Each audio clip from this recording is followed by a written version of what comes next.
তো আপনার সহশিল্পী আসাদুজ্জামান নূর ছিলেন এবং তাকে নাকি আপনি একটি ডিফারেন্ট নামেও ডাকতেন। হ্যাঁ, নূরজাহান ডাকতাম। রাগ করতো না? না, না, অদ্ভুত না? নূর তো বেসিক্যালি আসলে খুবই জলি মানুষ। হুম, হুম, একটু হইচই করা আড্ডাবাজ মানুষ। হুম, হুম, তা আমরা যখন একসাথে বসতাম আমার যে কজন আর্টিস্ট আমরা একসাথে বসতাম, একমাত্র বাবা যে আমার শ্বশুর, উনি আমাদের সঙ্গে বসতেন না। দিলার আপাও বসতেন না। ওনারা ওইদিকে দুজন বুড়া-বুড়ি বসে আছে, আমরা কিন্তু এই কজন একসাথে বসতাম।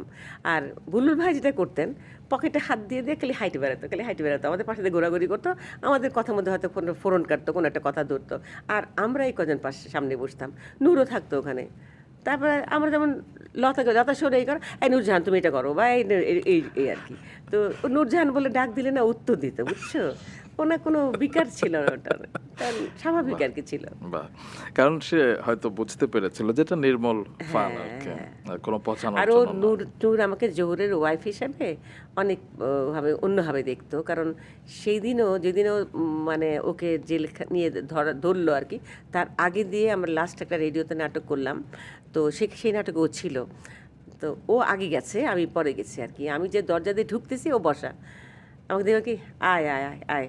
তা কাছে গেলাম, দেখে মানে আমার মাথায় একটু হাত দিল, গায়ে হাত দিল কি, তোকে দেখে খুব খারাপ লাগলো রে, হঠাৎ করে তোকে দেখে জোহরের কথা মনে হলো।